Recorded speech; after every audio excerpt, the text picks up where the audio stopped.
పెళ్ళైనా పండగైనా వేడుక ఏదైనా పట్టు చీరల ప్రత్యేక వేదిక వారాహి సిల్క్స్.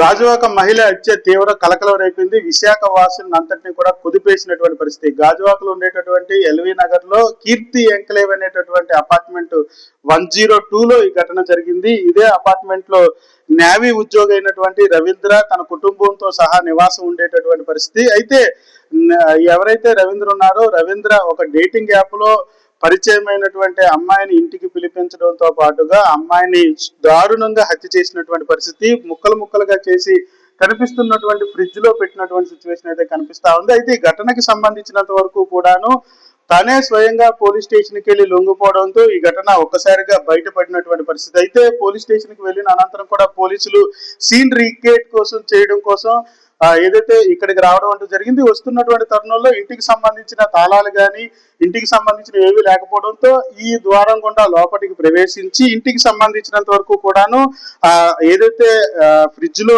దాపెట్టినటువంటి ఆ 2 బాడీ ముక్కలకు సంబంధించినంత వరకు పోలీసులు స్వాధీనం చేసుకోవడం అంటూ జరిగింది. మౌనికకు సంబంధించినంత వరకు కూడా ఎవరైతే ప్రియురాలు ఉన్నారో దీనికి పెళ్ళైనప్పటి నుంచి కూడా 2 సంవత్సరాల నుంచి ఇదే అపార్ట్మెంట్ లో నివాసం ఉంటున్నట్టుగా సమాచారం ఉంది. అయితే పెళ్ళైన తర్వాత భార్య ప్రెగ్నెంట్ కావడంతో తన పుట్టింటికి వెళ్ళిపోయినటువంటి పరిస్థితి. వెళ్ళిపోయిన 8 నెలలు గడుస్తున్నటువంటి సిచ్యువేషన్. అయితే ఈ మౌనిక అనేటటువంటి అమ్మాయికి సంబంధించినంత వరకు డేటింగ్ యాప్ లో పరిచయమైనటువంటి పరిస్థితి. 4 ఏళ్ల నుంచి కూడా వీళ్ళ మధ్యన వివాహేతర సంబంధం ఉన్నట్టుగా సమాచారం తెలుస్తా ఉంది. అయితే వివాహేతర సంబంధం ఉండడంతో పాటుగా ఈ డేటింగ్ యాప్ లో పరిచయమైనటువంటి మౌనికకి సంబంధించినంత వరకు కూడా గత రాత్రి ఈ అపార్ట్మెంట్ కి పిలవడం జరిగింది. పిలిచిన తర్వాత ఈ దారుణానికి ఒడిగట్టినటువంటి సంఘటన. పూర్తిగా కూడా ఆ అమ్మాయిని ఇంటికి పిలిచిన తర్వాత ఇద్దరి మధ్య కూడా వాగ్వాదం జరగడం, అమ్మాయిని కడతేర్చినటువంటి పరిస్థితి, పూర్తిగా ముక్కలుగా నరికేసినటువంటి సిచ్యువేషన్. అయితే ఈ ఘటనకి సంబంధించినంత వరకు కూడా ఎప్పుడు జరిగిందనే దానిపైన పోలీసులు అయితే విచారణ చేస్తున్నటువంటి సిచ్యువేషన్ అయితే కనిపిస్తా ఉంది. పూర్తిగా కూడా అమ్మాయికి సంబంధించిన తల భాగంతో పాటుగా చేతుల్ని అడివార ప్రాంతంలో దారపాలెం అనేటటువంటి ప్రాంతానికి తీసుకెళ్లి అక్కడ ఉండేటటువంటి అటవీ ప్రాంతంలో కాల్ చేసినటువంటి సిచ్యువేషన్. అదే విధంగా అమ్మాయికి సంబంధించిన ఫోన్, సిమ్ కార్డ్, ఆధార్ కార్డును కూడా తీసుకెళ్లి ఆ ప్రాంతంలో ఎవరైతే ఈ నేవీ ఉద్యోగి రవీంద్ర ఉన్నారో రవీంద్ర మంటలు అదే శుభ్రంగా కాల్ చేసినటువంటి సిచ్యువేషన్. అయితే ఈ ఘటనకి సంబంధించినంత వరకు కూడా ఎవరైతే ఈ ఘటన జరిగిన తర్వాత తానికి ఎవరైతే ఫ్రెండ్స్ ఉన్నారో ఫ్రెండ్స్ కి సమాచారం ఇచ్చినటువంటి తరుణంలో ఫ్రెండ్స్ ఎవరైతే రవీంద్రకి సంబంధించినంత వరకు కూడా ఇలా హత్య చేశాను, నేను కూడా చనిపోతా అంటూ కూడా చెప్తున్నటువంటి తరుణంలో తన ఫ్రెండ్ ఇది చేసిందంతా రాంగు, నువ్వు పోలీస్ స్టేషన్ కి వెళ్ళి లొంగిపో అని చెప్పడంతో తను స్వయంగా గాజువాక పోలీస్ స్టేషన్ కి వెళ్ళి లొంగిపోవడం అంటూ జరిగింది.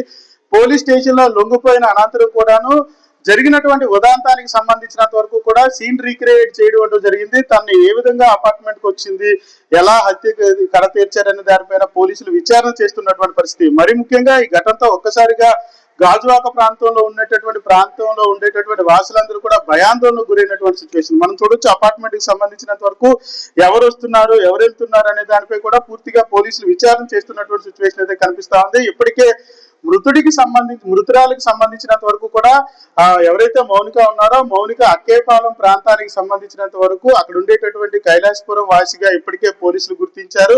వాళ్ళ తల్లిదండ్రులకు సమాచారం ఇచ్చినటువంటి సిచ్యువేషన్. వాళ్ళంతా కూడా గాజువాక పోలీస్ స్టేషన్ కి వచ్చినటువంటి పరిస్థితి కనిపిస్తా ఉంది. అసలు ఈ ఉదాంతానికి సంబంధించినంత వరకు ఇంత దారుణానికి ఒడిగట్టడానికి ప్రధాన కారణం పైన అయితే మాత్రం పోలీసులు విచారణ చేస్తున్నటువంటి పరిస్థితి అయితే కనిపిస్తా ఉంది. రవీంద్రకి సంబంధించినంత వరకు కూడా ఈ అపార్ట్మెంట్ లో 2 ఏళ్ల నుంచి నివాసం ఉంటున్నప్పటికీ కూడా ఎవరితో తన మట్టుగా తన ఉద్యోగానికి వెళ్ళడం రావడం తన పని తాను చేసుకుంటూ ఉండేటటువంటి పరిస్థితి ఉంటుందంటూ కూడా అపార్ట్మెంట్ వాసులు చెప్తున్నప్పటికీ కూడా ఇటువంటి దారుణమైనటువంటి అత్యంత కిరాతకంగా హత్య చేసిన అనంతరం కూడా బాడీని ముక్కలుగా కట్ చేసి ఫ్రిడ్జ్ లో పెట్టేటటువంటి పరిస్థితి. దీన్ని కూడా పూర్తిగా కూడా మహిళా లోకం తీవ్రంగా వ్యతిరేకిస్తున్నటువంటి పరిస్థితి కనిపిస్తుంది. ఎవరైతే నిందితుడు ఉన్నాడో నిందితుడి పైన పూర్తిగా కూడా కఠినమైనటువంటి చర్యలు తీసుకోవాలి, ఇటువంటి ఘటన పునరావృతం కాకుండా చూడాలంటూ కూడాను ఇప్పటికే ఎవరైతే ఈ స్థానికంగా ఉండేటటువంటి మహిళలు కోరుకుంటున్నటువంటి సిచ్యువేషన్ అయితే కనిపిస్తా ఉంది, డిమాండ్ చేసేటటువంటి పరిస్థితి ఉంది. అయితే దీనికి సంబంధించినంత వరకు కూడా గాజువాక పోలీసులు ఇప్పటికే కేసు నమోదు చేసినటువంటి పరిస్థితి. కేసు నమోదు చేసి ఇప్పటికే ఎవరైతే నిందితుడు ఉన్నాడో నిందితుడిని ఈ నివాసానికి తీసుకొచ్చి సీన్ రీక్రియేట్ చేసినటువంటి సిచ్యువేషన్ అయితే కనిపించింది.